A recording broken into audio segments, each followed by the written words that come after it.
తాకట్లో ఉన్న మీ బంగారాన్ని విడిపించి ఆ రోజు ఆన్లైన్ రేటుకి కొంటాం. Sharma gold company. అందరికీ నమస్కారం. Welcome to Suman TV. నేను గీతాంజలి. జనవరి 13వ తారీఖు ఎంతో విశేషమైన రోజు అని చెప్తారండి. ప్రత్యేకించి చెప్పాలి, 110 సంవత్సరాల్లో ఒకేసారి వచ్చేటువంటి అలభ్య పుణ్యతిథి ఇది. పుష్యమాసము, పౌర్ణమి, దాంతో పాటుగా ఎన్నో యోగాలతో కూడుకుని వచ్చినది. పుష్యమాసం, పౌర్ణమి చాలా వచ్చుంటాయి కదా, కేవలం ఇప్పుడని ఎలా చెప్తున్నారంటే లేదు, ఇది చాలా విశేషవంతమైన రోజు అని చెబుతున్నారు గురువుగారు.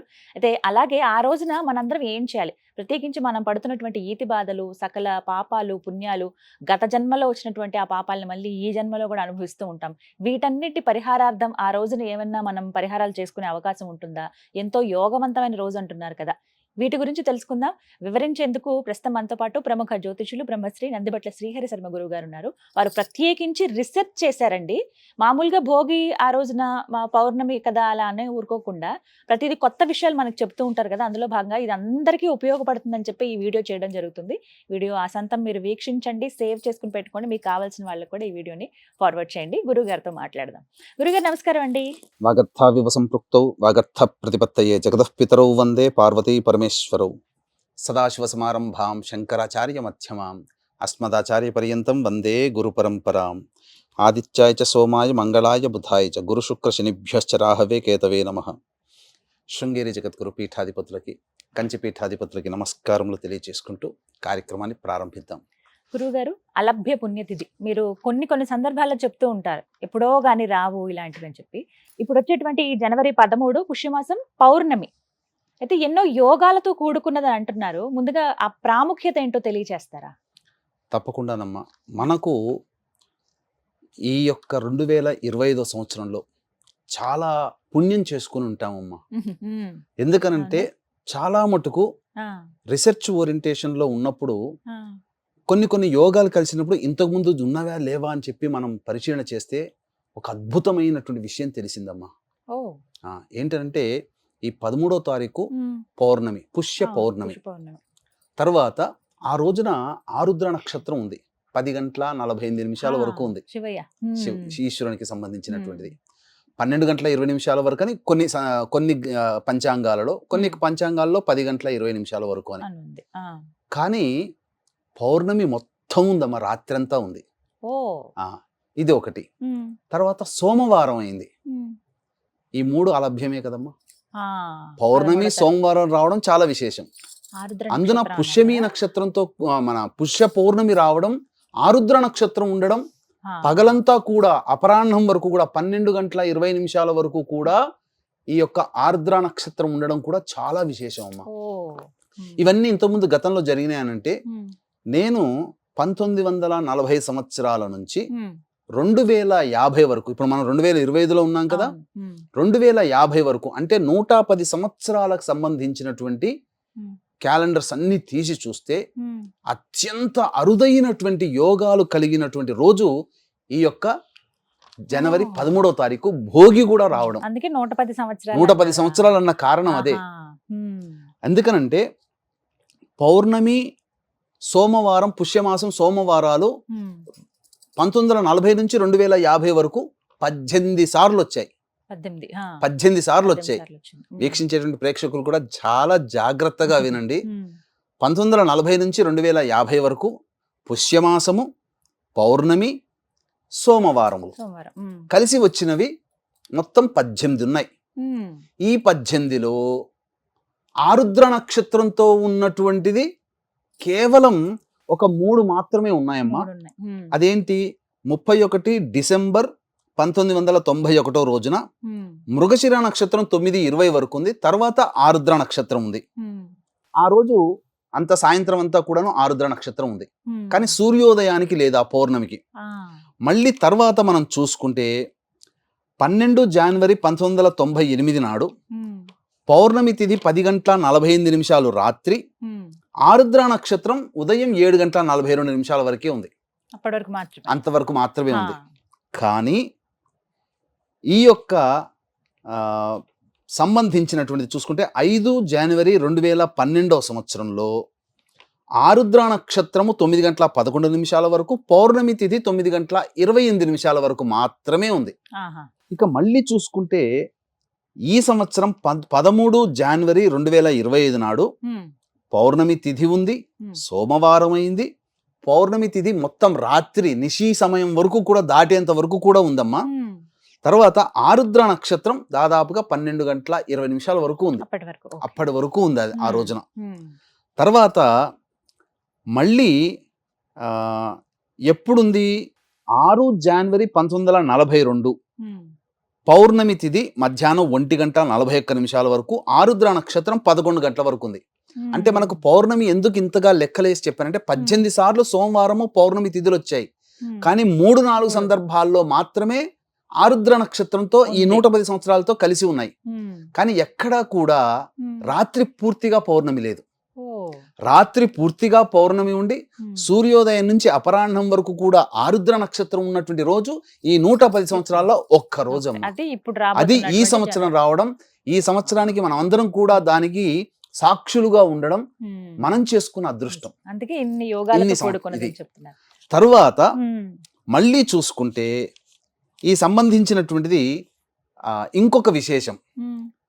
పౌర్ణమి తిథి పుష్యమాసము పౌర్ణమి తిథి మళ్ళీ సోమవారం అయ్యుండి ఆరుద్ర నక్షత్రం కూడా ఉన్నటువంటి భోగి పండుగలు 4 సార్లు మాత్రమే వచ్చాయి. అంటే ఏది 4 సార్లు వచ్చాయి?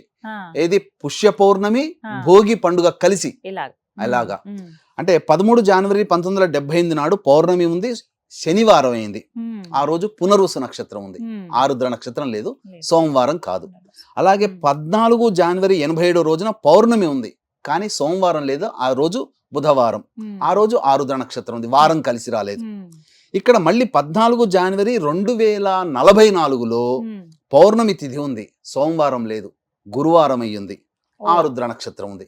కానీ 13 జనవరి 2025 ఈ సంవత్సరం 13వ తారీఖు రోజున భోగి పండుగ, పౌర్ణమి తిథి, సోమవారము, ఆరుద్ర నక్షత్రం ఇవన్నీ కలిసి వచ్చాయమ్మా. చాలా చాలా చాలా విశేషము. శివముక్కోటి అంటారు వీటిని. పౌర్ణమి ఆరుద్ర నక్షత్రం ఎప్పుడైతే కలిసి వస్తుందో ఆ రోజున శివముక్కోటిగా చెప్పబడింది. మనకు కొన్ని సందర్భాల్లో శివముక్కోటి ఏమని చెప్తారు? శ్రవణ నక్షత్రం కార్తీక మాసము సోమవారం కలిసి వస్తే శివముక్కోటి అంటారు. కానీ సోమవారము పౌర్ణమి తిథి అయ్యుండి ఆరుద్ర నక్షత్రం కలిసి వచ్చిన రోజున మాత్రమే శివముక్కోటిగా కూడా చెప్పబడుతుంది. అద్భుతమైన రోజమ్మా. ఆ రోజున ఈశ్వరారాధన చేస్తే ఎంతటి పుణ్యం అంటే అంతటి పుణ్యం అమ్మా. ఎప్పుడు చేయాలండి? సాయంత్రం పూట చేస్తే మంచిదా? సాయంత్రం కాదమ్మా, దానికి నియమాలు ఉన్నాయి. కాబట్టి వీక్షించేటువంటి ప్రేక్షకులు నాకు చెప్తుంటే గూస్ బంప్స్ వస్తున్నాయమ్మా. ఈశ్వరుని తలుచుకుంటేనే గూస్ బంప్స్ వస్తున్నాయి. అంటే ఎందుకనంటే ఇంతటి పవిత్రమైనటువంటి తిథి అమ్మా, అందరికీ తెలియచేయాలి. మనం ఒక్కడమే పాటిస్తే కాదు కదా, అందరూ బాగుపడాలి.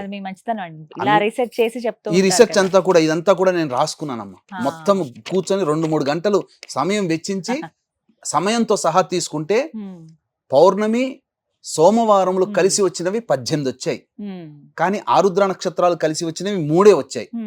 అందులో కూడా ఆ 18లో కూడా భోగి, పౌర్ణమి, పుష్యమాసము, సోమవారంలో వచ్చినవి 4, కానీ ఆరుద్ర నక్షత్రం కలిసి వచ్చింది మాత్రం ఇదొక్కటే.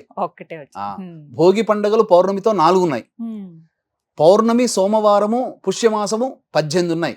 వీటన్నిటినీ కలిపితే పుష్యమాసము, పౌర్ణమి తిథి, ఆరుద్ర నక్షత్రము, సోమవారము, పౌర్ణమి తిథి కూడా నిషీధి సమయం రాత్రి 12 దాటిన తర్వాత కూడా ఉండడము, సూర్యోదయానికి ఆరుద్ర నక్షత్రం మళ్ళీ అపరాహ్న స్పర్శ కూడా ఆరుద్ర నక్షత్రం ఉండడం, ఇవన్నీ కలిసి వచ్చింది మాత్రం ఈ 110 సంవత్సరాల్లో 1940 నుంచి 2050 వరకు. 2050 అనేది ఎప్పుడు మనం ఉంటుందో తెలియదు. కాబట్టి అందరూ కూడా ఇటువంటి రోజు చాలా విశేషమ్మా. చక్కగా దేవతారాధన చేసుకోవాలా, తరించడానికి మన సమస్యలు, మన గత జన్మ. ఎందుకంటే సృష్టి స్థితి లయకారకాలలో లయకారకుడు పరమేశ్వరుడు. ఈ కార్యక్రమం మనం చేయాలన్నా, ప్రజలందరూ వీక్షించాలన్నా శివానుగ్రహం. ఎందుకంటే శివుడే ఈ నోటి నుంచి పలికించాడేమో. ఎందుకనంటే సమస్త మానవులు కూడా తరించగలిగే ఏకైక రోజు ఈ యొక్క అలభ్య పుణ్యతిథి. అనగా మనము ఈ సంబంధించినటువంటి గత జన్మలలో ఎన్ని పాపాలు చేశామో, ఎన్ని కష్టాలు అనుభవిస్తున్నామో ఈ జన్మలో ఎన్ని పాపాలు చేశామో తెలియకుండా, అవన్నీ ఒక్క ఈశ్వరుడు మాత్రమే బాపగలడమ్మా. విష్ణువు కూడా మోక్షాన్ని ఇస్తాడు, కానీ కష్టాలు పడిన తర్వాత ఆ పాపాలన్నీ కష్టాల రూపంలో పడిన తర్వాత మాత్రమే మోక్షం పొంది. అందుకనే పరమ భాగవతోత్తముల యొక్క జీవితాలు చూస్తే త్యాగయ్య అందరూ కూడా కడు దరిద్రాన్ని అనుభవించాడు. రామదాసు భాగవతోత్తమ, ప్రహ్లాదుడు, శివి చక్రవర్తి అందరూ భాగవతోత్తములే. ఎన్ని కష్టాలు పడ్డారు వాళ్ళు. కాబట్టి సౌఖ్యంగా ఉంటూ శివానుగ్రహం కలిగి తరించుకునే మార్గం ఈ రోజున మళ్ళీ తప్పిందనంటే ఇట్లాంటి యోగాలు ఉన్న రోజు మాత్రం మళ్ళీ లేదమ్మా. మరి ఎలా ఆ శివయ్యని ఆరాధించాలి జనవరి 13వ తారీఖు? ఆ రోజున కాబట్టి బ్రహ్మ ముహూర్త కాలంలోనే, అనగా 3 గంటలకల్లా 13వ తారీఖు రోజు, ముందు రోజు ఏమీ భుజించకూడదు. మాంసాహారం 12వ తారీఖు రోజున భుజించకూడదు. ఆదివారం ఎలాగో ఉంది కదా, మాంసాహారం తినకూడదు. దాంపత్యము పనికిరాదు. అలాగే ఆ రోజున సోమవారం అయింది, 13వ తారీఖు రోజున భోగి పండుగ కూడా అయింది. కాబట్టి 3 గంటలకల్లా కాలకృత్యాదులు తీర్చుకొని చక్కగా ఉదయాన్నే ఆ యొక్క శివ చిత్రపటానికి ఎర్రటి పూలమాల వేసి, లేదా ఏదైనా కానీ గన్నేరు పూలమాల, మల్లె పూలమాల వేసి, ఆ ఆవు నేతితో దీపారాధన లేదా నల్ల నువ్వుల నూనెతో దీపారాధన చేసి శివ సహస్రనామ పారాయణం చెయ్యాలి. ఆ రోజున చెయ్యాలమ్మా. చేసి ఈశ్వరునికి ఇష్టమైనటువంటి ద్రవ్యములు ఏదైనా కానీ, పిండి పదార్థాలు ఏవైనా కానీ, స్వీట్ పదార్థాలు నైవేద్యంగా పెట్టి, ఆ ఇష్టమైనదంటే ఏదైనా ఆయనకు అన్నీ ఇష్టమే కాదంటలేదు, కానీ ఆ రోజున తుమ్మి పూలతో అర్చన చేస్తే విశేష భాగ్యం అమ్మ. తుమ్మి పూలు పల్లెటూళ్ళు అందరికీ తెలుస్తుంది. తుమ్మి పూలు అంటే మన కాలి మడమ ఎలా ఆకారం ఉంటుందో ఆ విధంగా తుమ్మి పువ్వు ఆకారం ఉంటుంది. ఆ రోజున చేస్తే ఆ తుమ్మి పూలు చాలా విశేషము. ఇక ఆ రోజున సృష్టిలోనమ్మ మనకందరికీ కూడా కొన్ని అలభ్య పుణ్యతిథి అని చెప్పాను కదా, మనకంతా ప్రాణం అనగా ప్రతి మానవుడికి ప్రాణం అంటే ఇష్టం. ప్రతి మానవుడు కూడా మన ప్రాణానికి మించి మన ప్రాణం ఉందేనంటే, ఇప్పుడు అనేక వందల వేల సంవత్సరాల కిందట కూడా మొఘల్స్ వీళ్ళందరూ కూడా చంపుతామని బెదిరించి మతంలోకి మార్చారు. ఇప్పుడు అందరూ కూడా వాళ్ళందరూ పూర్వకాలంలో ఒకప్పుడు హిందువులే. ప్రాణం కంటే గొప్పది బతికుండాలి కదా అని చెప్పి మతం మారారు అంతే. అందుకనే ప్రాణమే గొప్పదమ్మా. కాబట్టి అట్టి ప్రాణం ఎక్కడ ఉంటుంది? ప్రతి మానవుడికి ప్రాణం పుట్టేది అన్నములోనే. అంటే ఏంటి? చంద్రమండలంలో ఆత్మ ఉంటుంది. ఆ ఆత్మ ఎవరి తల్లిదండ్రుల గర్భాల్లో జనించాలో రాయబడి ఉంటుంది. కాబట్టి ఆ తండ్రి ధాన్యాన్ని తీసుకుంటారు కదా, అన్నాన్ని తీసుకుంటారు కదా, ఆ అన్నము లోపల ఆత్మ చేరుతుంది. అన్నము లోపలికి వెళ్ళిన తర్వాత పురుషుడిలో కణములు తయారవుతాయి, శుక్ర కణము. తదనంతరం స్త్రీ గర్భంలో ప్రవేశం చేయడం, అండం ఫలదీకరణ చెందడం, ఆ ఆత్మ కూడా ఆ విధంగా అన్నము ద్వారానే తయారవుతుంది.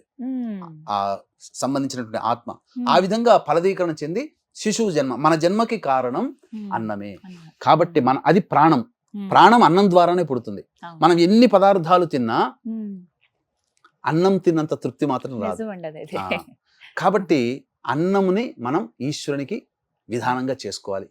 వీక్షించేటువంటి ప్రేక్షకులు కూడా ఈ 13వ తారీఖు రోజున అలభ్య పుణ్యతిథి కాబట్టి సమస్త మానవులు తరించడం కోసమే గత జన్మ కర్మదోష నివారణాలు, సర్వదోష నివారణ హోమాలు, శనిదోష నివారణ హోమాలు, విద్య, వివాహ, ఉద్యోగ, దాంపత్య, సంతాన, అనారోగ్య సమస్యలకు సంబంధించి దాదాపుగా 21 రకాల హోమాలు పర్ హెడ్ 1500 రూపాయలకి మధ్యాహ్నం 13వ తారీఖు రోజున మధ్యాహ్నం 3 గంటలకి చేయించడం జరుగుతుంది. 1 గంట లోపల మీ గోత్రనామాదులు నమోదు చేసుకోవచ్చు. ఇక ఆ రోజున అన్నము అంటే అభిషేకం 12 గంటల 20 నిమిషాల లోపలనే చేసుకోవాలమ్మా ఇవన్నీ కూడా. ఎందుకనంటే ఆ రోజున చెప్పిన విధంగా శివ సహస్రనామ పారాయణం చేసి ఇంట్లోనే అభిషేకం చేసుకోవచ్చు. అన్నము తేనె చక్కగా కలిపితే శివలింగాన్ని ఏర్పాటు చేసుకోవాలి. ఆ మొత్తాన్ని కూడా అన్నంతోనే అన్నాన్ని తేనెని కలిపి గట్టిగా ఒక ముద్దలాగా చేస్తే శివలింగం తయారవుతుంది. తర్వాత ఆవు నేతిని గనక మొత్తము ఆ శివలింగానికి పూస్తే అభిషేకం చేసేటప్పుడు అదంతా కూడా శివలింగం మీద పడుతుంది. ఆ శివలింగము విచ్ఛిన్నం కాదు. ఆ విధంగా చేసుకొని శివాభిషేకం ఇంట్లోనైనా చేసుకోవచ్చు. లేదు దేవాలయానికి వెళ్ళి గంజి వార్చినటువంటి అన్నాన్ని వేడిగా కాకుండా అంతరాలయంలో చేసే అవకాశం ఉంటే చేయండి. లేదు శివాలయం బయట కూడా బాహ్యాలయం ఉంటుంది, శివలింగం ప్రతిష్ఠించి ఉంటుంది. అక్కడ ధారగా శివాయ నమః శివాయ నమః అంటూనైనా మనస్సులోనైనా కానీ శివ శివ అనుకుంటూనైనా కానీ అభిషేకం చేయండి. మీరు తీసుకుపోయిన అన్నంతో. లేదు బ్రాహ్మణుని పెట్టైనా కానీ చేసుకోవచ్చు. అన్నముని అభిషేకం చేసిన తర్వాత అప్పుడు ఆ యొక్క అన్నాన్నంతా కుటుంబ సభ్యులు భుజించవచ్చు, తప్పు లేదు. మధ్యాహ్నం వెళ్ళేదా భక్తులకి పంచవచ్చు. ఆ విధంగా చేయండి అమ్మా, తప్పకుండా అసలు శివానుగ్రహం కలుగుతుంది. మనము ప్రాణంతో సమానమైనటువంటి అన్నాన్ని మనం ఇస్తున్నాం. ఒకటి శివుడి దగ్గర ఉన్నటువంటి గొప్పతనం ఏంటంటే, మనం ఏది ఇస్తే దానికి 10 రెట్ల ఫలితము, 100 రెట్ల ఫలితాన్ని మనకు ప్రసాదిస్తాడు. మనము లక్ష్మి కావాలని చెప్పి, లక్ష్మీ స్వరూపముగా మనకు డబ్బు కావాలని మారేడు దళం లక్ష్మీ స్వరూపం, మారేడు దళాలతో అర్చన చేసిన వాడు ధనవంతుడు అవుతాడు. జిల్లేడు పూలతో అర్చన చేస్తే ఉద్యోగం లభిస్తుంది. అలాగే పటిక బెల్లం, నవోద్గడ్డ, మిశ్రి అంటారు, వాటిని పొడి చేసి ఆ పొడిని నీటిలో వేసి ఆ నీటితో అభిషేకం చేసి గన్నేరు మల్లెపూలతో అర్చన చేస్తే చక్కటి భర్త, చక్కటి భార్య లభిస్తాడు. అలాగే మన ప్రాణము అన్నంలో నిక్షిప్తమైంది కాబట్టి అన్నంతో అభిషేకం చేస్తే మనకు ఏం జరుగుతుందంటే అపమృత్యు భయ దోషాలు తొలగిపోతాయి. తద్వారా మనకు భగవంతుడు ఎంత ఆయుష్ రాశాడో, 120 సంవత్సరాలు మానవుడు ఆయుష్యం, ఆ 120 సంవత్సరాలు జీవించగలిగే శక్తి ఉంటుంది. ప్రకృతిలో ఉన్నటువంటి కొన్ని యోగ శక్తులన్నీ కలిసి ఉన్నటువంటి రోజు ఈ 13వ తారీఖు జనవరి 2025 సంవత్సరంలో భోగిగా జరుపుకునేటువంటి పండుగ. ఈ రోజున చేసినటువంటి ప్రతి పని వైభవోపేతమవుతుంది. చక్కగా ఈ రోజున జన్మించేటువంటి వాళ్ళు భోగవంతులైనటువంటి వాళ్ళుగా పుడతారు. అది మాత్రం సందేహమే లేదు. ఈశ్వరానుగ్రహం చేతనే ఈ రోజున ఎవరైతే శివుడే మన ఇంట్లో పుట్టాలి అని చెప్పి ఈ యొక్క విధానాన్ని ఎవరైతే ఆచరిస్తారో ఖచ్చితంగా శివానుగ్రహంతో కూడినటువంటి సంతానము కలిగి తీరుతుంది, అందులో సందేహమే లేదు. కాబట్టి ఇటువంటి అవకాశాన్ని వీక్షించేటువంటి ప్రేక్షకులు ఎవ్వరూ కూడా మిస్ చేసుకోకండి. ఈ వీడియోని మీరు సేవ్ చేసుకోండి, 10 మందికి మీరు తెలియచేయండి, 10 మందికి ఈ సమాచారాన్ని అందించండి. వాళ్ళకు కలిగిన పుణ్యంలో భగవంతుడు మీకు కొంత భాగం ఇస్తాడు, సందేహమే లేదు. చాలా చక్కగా వివరించారండి. అలభ్య పుణ్యతిథుల గురించి ఎప్పుడు చెప్తూ ఉంటారు మీరు, కానీ ఈసారి వచ్చేటువంటిది చాలా విశేషమైనది. గురుగారు, ఎంతో యోగములతో కూడుకున్నటువంటి తిథి అని చెప్పారు కదండి. అయితే కొన్ని దోషాలు ఉంటాయి, గత జన్మ పాపాలే కావచ్చు, మహాపాతకాలంటూ కొన్ని ఉంటాయి. ఇవన్నీ కూడా పోయి సుఖ సంతోషాలతో ఉండే విధంగా మళ్ళీ జన్మలో ఇలాంటివేవి వెంట రాకుండా ఉండాలి, సంతోషంగా జీవించాలంటే గనక ఏ దైవ దర్శనం చేసుకోవాలి? ఆ రోజున ఏమైనా పరిహారం అంటూ ఏమన్నా ఉందా? ఆ రోజున చేసుకోగలిగినటువంటి పరిహారము చాలా గొప్పదమ్మా. మనకు తమిళనాడులో ఒక గాథ ఉంది, ఇది నిజంగా జరిగిందమ్మా. పూర్వము చోళ రాజ్యంని హంసధ్వజుడు అనేటువంటి ఒక రాజు పరిపాలిస్తున్నాడు. అతనికి రాజ్యభారంలో చాలా బిజీ లైఫ్లో ఉన్నాడు. కానీ అతనికి కాశీ, గయా, ప్రయాగ, అలాగే ఈ బద్రీనాథ్, కేదార్నాథ్, చార్ధామ్ యాత్రలు చేయాలని చాలా కోరిక ఉంది. అప్పుడు దగ్గరలోని పండితుల్ని పిలిపించి, నాకు ఈ కోరిక ఉంది కానీ రాజ్యభారం ఉండడం వల్ల నేను చేయలేకపోతున్నాను, నాకు ఆ ఫలితం దక్కాలంటే ఏం చేయాలని చెప్పి అడగ్గా, మీ బదులుగా ఎవరైనా బ్రాహ్మణుడిని తీర్థయాత్రలకు పంపించండి, మీరు ఆ బ్రాహ్మడికి అన్ని వసతి కార్యక్రమాలు ఏర్పాటు చేయండి, ఆ ప్రయాణ వసతులు, ఇంటి వసతులు అన్ని చేయండి, తప్పకుండా ఆయన చేసి వస్తే ఆ ఫలితం అంతా మీకే చెందుతుంది, శాస్త్ర నిరూపణ కూడా అని చెప్పారు. అంతటా చక్కటి బ్రాహ్మణుని పిలిపించడం, ఆ బ్రాహ్మణుని నియోగించి వెళ్ళాడు. ఆ బ్రాహ్మణుడికి దారి ఖర్చుల గుండా ఉండే ద్రవ్యాన్నంతా ఇచ్చాడు. ఆ బ్రాహ్మణుడు పోషించాలి కుటుంబాన్ని కాబట్టి ఆ కుటుంబాన్ని కూడా కంటికి రెప్పలాగా ఆ యాత్ర చేసుకొని తిరిగి వచ్చేంత వరకు కూడా ఆ కుటుంబానికి పోషణ బాధ్యత కూడా రాజు చేసుకున్నాడు. అందుకనే ఎవరైనా కానీ బ్రాహ్మలు యాత్రలకు వెళ్తున్నారంటే ఈ రోజుకి కూడా చాలా మంది ఉండండి అయ్యగారు, పంతులు గారు ఉండండి అని చెప్పి, బ్రహ్మగారు ఉండని చెప్పి కొంత డబ్బుని ఇస్తారు. ఎందుకంటే ఆయన యాత్ర చేసి వస్తే ఆ పుణ్యం మనకు కూడా కొంత వస్తుందని. ఆ విధంగా చేసిన తర్వాత బ్రాహ్మడు యాత్రలకు వెళ్ళాడు. కొన్ని నెలలు గడిచిపోయాయి. ఒక రోజున నా పాలన ఎలా ఉందో తెలుసుకుందామని రాత్రిపూట వెళ్ళాడు మారువేషంలో. అంతా వెళుతూ తను ఏ బ్రాహ్మణుని అయితే పంపించాడో ఆ బ్రాహ్మణుడి ఇంట్లో ఏం జరుగుతుందని తెలుసుకోవడానికి వెళ్ళాడు. ఆ బ్రాహ్మణుడి దగ్గరికి వెళ్తున్నప్పుడు ఆ బ్రాహ్మణుడి భార్య ఎవరితో చక్కగా నవ్వుతూ మాట్లాడుతూ ఉంది. అతను ఏమనంటే వేరే ఎవరో వచ్చి ఉంటారేమో, ఇదే ఆ బ్రాహ్మణుడికి తెలిస్తే అతను శిక్షిస్తాడు కదా అని చెప్పి తలుపు తీసుకొని లోపలికి వచ్చి ముందు వెనక ఆలోచించకుండా ఆ యొక్క వ్యక్తిని సంహరించడం జరిగింది, చంపేసేసాడు కత్తితో. జరిగిన తర్వాత ఆ స్త్రీమూర్తి బోరున ఏడుస్తుంది, నా రాజా నువ్వేనా, నా భర్తను నువ్వు పంపించావు తీర్థయాత్రలకి, నా భర్త తిరిగి వచ్చాడు, నా భర్తతోనే నేను మంచిగా మాట్లాడుతున్నాను, ఎలా జరిగిందని చెప్పి అక్కడ విశేషాలన్నీ నాకు తెలియచేస్తున్నాడు. నా భర్తను చెప్పి పాపాన్ని మూటగట్టుకున్నావు కదయ్యా అని చెప్పి బోరున ఏడుస్తుంది. అంతటా ఆ రాజు కూడాను చాలా బాధపడతాడమ్మా. నేను బ్రహ్మహత్య పాతకాన్ని చుట్టుకున్నాను అని చెప్పి. అనగా ఆ చనిపోయినటువంటి వ్యక్తి ఒక రాక్షసుడిగా మారి ఆ రాజుని ప్రతిరోజు కూడా పీడించసాగింది. అంటే రణగుణ ధ్వనులతో.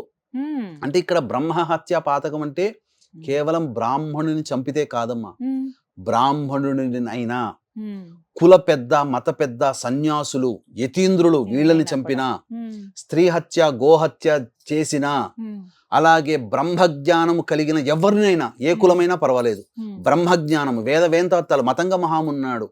మతంగ మహాముని అతను చతుర్థులని అంటారు, కానీ ఆయన మహాముని. అంటే గొప్ప ఏ కులంలో పుట్టిన గొప్ప మునులైనటువంటి వాళ్ళనైనా, జ్ఞానము కలిగిన వాడిని ఎవరిని చంపినా బ్రహ్మహత్య పాతక దోషం వస్తుంది. దానివల్ల ఏంటంటే ఆ ఆత్మ రాక్షసుడిగా మారి పీడిస్తుంటుంది. భరించలేరమ్మా తత్వాన్ని. అంతటా అప్పుడు ఈ కుమారుడు అనేటువంటి యొక్క మునిని దర్శించగా, తీర్థయాత్రలు చేయనైనా నీ యొక్క దోషం పోతుందనంటే ఆ తమిళనాడులో ఉన్నటువంటి తీర్థయాత్రలను చేశాడు. చేస్తూ తిరువదై మధుకూరు అనేటువంటి గ్రామానికి చేరుకొని అక్కడ ఉన్నటువంటి ఆ సుందరేశ్వరుని యొక్క దేవాలయానికి చేరుకుంటాడు. అక్కడ సిద్ధక్షేత్రం ఉంటుంది. ఆ సిద్ధక్షేత్రంలో స్నానమాచరించి ఆ యొక్క గుండా దేవాలయం లోపలికి ప్రవేశం చేస్తాడు. రెండో వాకి లోపలికి వెళ్ళగానే అప్పటి వరకు వెనక ఉండి పీడిస్తున్నటువంటి బ్రహ్మరాక్షసుడు అదృశ్యమైపోతాడు. ఇక ఆ రోజు నుంచి అతనికి బ్రహ్మహత్యా పాతక దోషం తొలగిపోయింది. కాబట్టి ఇది చాలా గొప్పగా తమిళనాడులో చేస్తారు. ఇప్పటికీ తిరువదై మధుకూరు అనేటువంటి యొక్క దేవాలయంలో గొప్ప ఉత్సవంగా చేసుకుంటారు. బ్రహ్మహత్యా పాతక దోషాన్ని తొలగించుకోవాలి, గత జన్మ కర్మ దోషాలు తొలగించుకోవాలి, మనం ఈ జన్మలలో ఎవరికీ చెప్పుకోలేనటువంటి పాపాలన్నీ తొలగించుకోవాలి అని అంటే ఆ రోజున, అనగా పౌర్ణమి రోజున, పుష్య పౌర్ణమి రోజున ఈశ్వరుని దర్శించుకోండి అక్కడ కర్ణాటకలో. కాబట్టి ఈసారి పౌర్ణమి తిథి, సోమవారము, ఆరుద్ర నక్షత్రం అన్నీ ఉన్నాయి. అంతేకాకుండా వైదీశ్వరన్ కోవెలలో పార్వతీ అమ్మవారు ఈ రోజునే, పుష్య పౌర్ణమి రోజునే కుమారస్వామికి శూలాయుధం, దండపాణి, ఆ యొక్క శూలాయుధాన్ని సమర్పించింది. ఇంద్రుడు కూడా ఈ తిరువదై మధుకూరు అనేటువంటి యొక్క దేవాలయంలో ఆ ఈశ్వరుని అర్చించి తనకు కలిగినటువంటి సమస్త పాపాలని పోగొట్టుకున్నాడు. కాబట్టి వీక్షించేటువంటి ప్రేక్షకులు సమస్త పాపాలు తొలగిపోవాలంటే ఈ యొక్క దేవాలయాన్ని సందర్శించి ఆ ఈశ్వరుని అర్చన, అభిషేకం చేసుకో, సమస్త పాపములు తొలగిపోతాయని చెప్పవచ్చమ్మా. అలాగే 13వ తారీఖు రోజున, భోగి పండుగ రోజున మధ్యాహ్నం సర్వదోష నివారణ కార్యక్రమాలు మా పీఠం ఆధ్వర్యంలో 3 గంటలకు ప్రారంభమవుతున్నాయి. అవకాశం ఉన్న వాళ్ళు ఆ కార్యక్రమంలో మీ గోత్రనామాదులు నమోదు చేసుకోవచ్చు. చాలా చక్కగా వివరించారండి. అన్ని విశేషమే. ప్రత్యేకించి ఆ రోజు 110 సంవత్సరాల్లో ఒక్కసారి రావటం అనేది ఇంకా ఇది ప్రప్రథమంగానమ్మా మనమే చెప్తున్నాం. ఇంతవరకు ఏ ఛానల్లో కూడా ఇది చెప్పబడలేదు. ఇంతవరకు రీసెర్చ్ చేశాం కాబట్టి. చాలా యోగములతో కూడుకున్నటువంటి రోజు కాబట్టి ఎవరు మీరన్నట్టు అవకాశాన్ని మిస్ చేసుకోకుండా ఆ శివయ్య ఆరాధనలో గడిపితే మంచిదంటారు. చక్కగా వివరించారండి. ధన్యవాదాలు. సర్వం శ్రీ ఉమామహేశ్వర పరబ్రహ్మార్పణమస్తు.